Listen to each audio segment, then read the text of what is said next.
morning, children. Today I am going to teach you general knowledge of chapter first, standard third. Okay, so let's begin. Here you can see chapter first, animals of prehistoric period. Prehistoric means होता है प्रागैतिहासिक, अर्थात बाबा आदम के ज़माने का, बहुत पहले, लाखों साल पहले का समय. Okay. Prehistoric animals represent millions of extinct animals species that lived on earth before humans started recording history. अर्थात प्रागैतिहासिक जानवर उन लाखों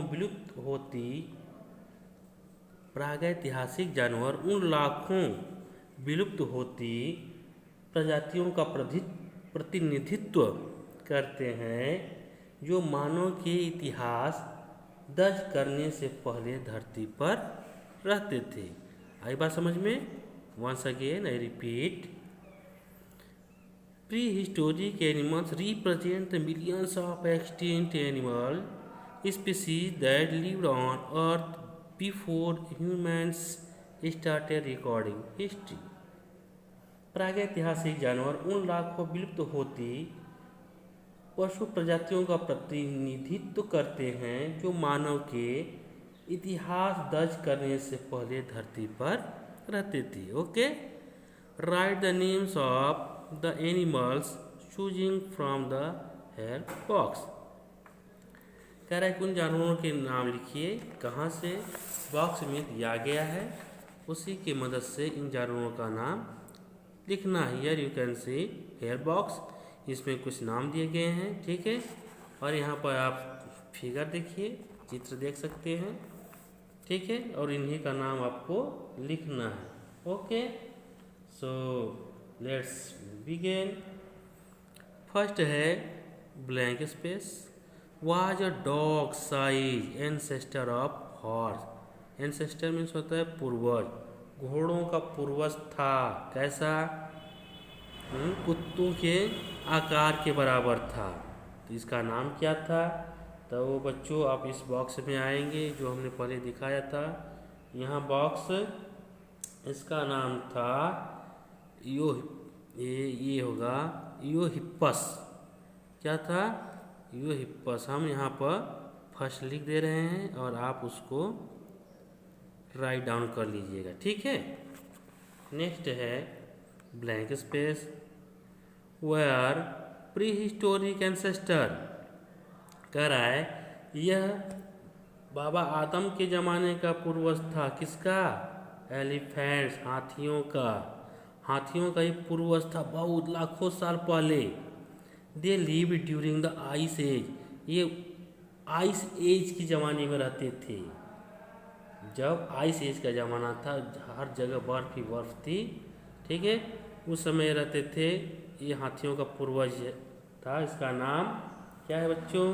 तो आप देख सकते हैं यहाँ पर. आइए बॉक्स में द ऊली मैमथ. ठीक है. यहाँ आप लिखेंगे द ऊली मैमथ. यहाँ हम 2 कर दे रहे हैं. ठीक है. 2 हियर. ठीक. 2 कर दे रहे हैं. और इसे ऊली मैमथ मीन्स होता है, ऊली तो उसे ऊन से संबंधित है. उनके शरीर पर बाल होते थे, उनके दांत बहुत बड़े बड़े होते थे और ये आकार में भी बहुत बड़े होते थे. ठीक है. नेक्स्ट देखते हैं third. We are use nearly 12 to 15 feet long bears. कह रहा यह लगभग 12 से 15 फीट लंबा भालू होता था जो कि आकार में बहुत विशाल होता था. Here you can see the figure of bears. यह भालुओं का पूर्वज था. ठीक है. इसका नाम क्या था?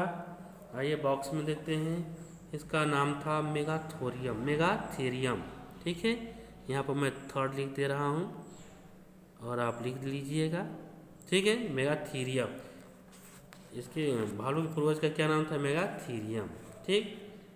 नेक्स्ट है फोर्थ. देखते हैं blank space. The ancestor of राइनोसॉरस.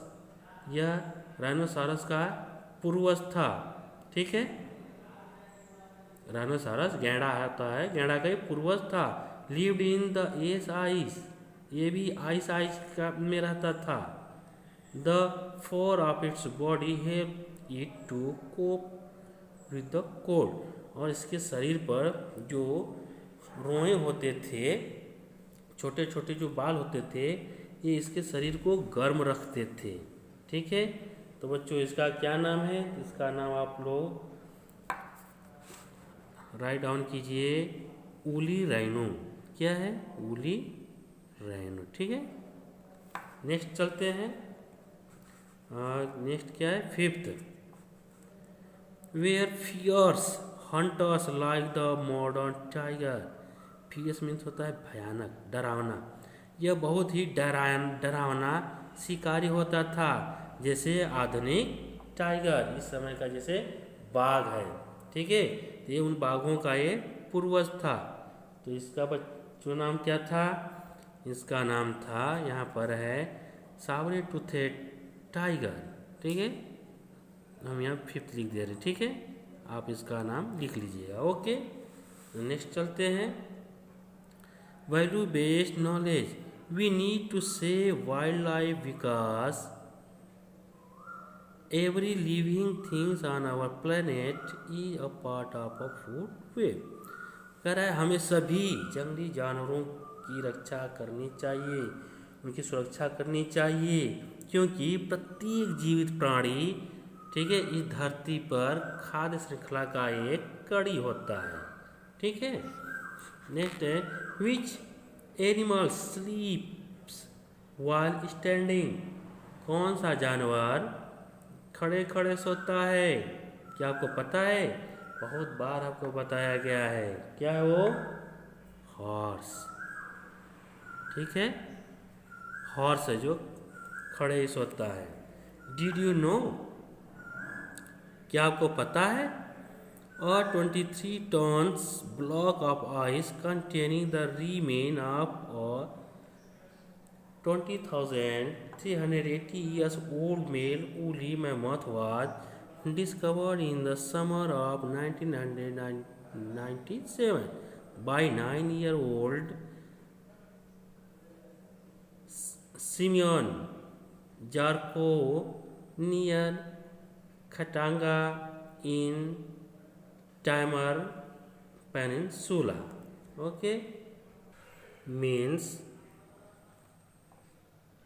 कह रहा है 1997 में एक 9 साल के लड़के जिसका नाम था साइमन जॉर्कोव, ठीक है, जो खटांगा के पास टाइमर पेनिनसुला में रहने वाला था, उसने एक 23 टन लंबे चौड़े बर्फ के टुकड़े में 20,380 साल पुराना, ठीक है, मेल मैमल, ठीक है, हाथी का पूर्वज जो था उसमें फंसा था, उसको खोज निकाला था। ठीक है, okay, so students you will have to revise it at home. Okay, thank you.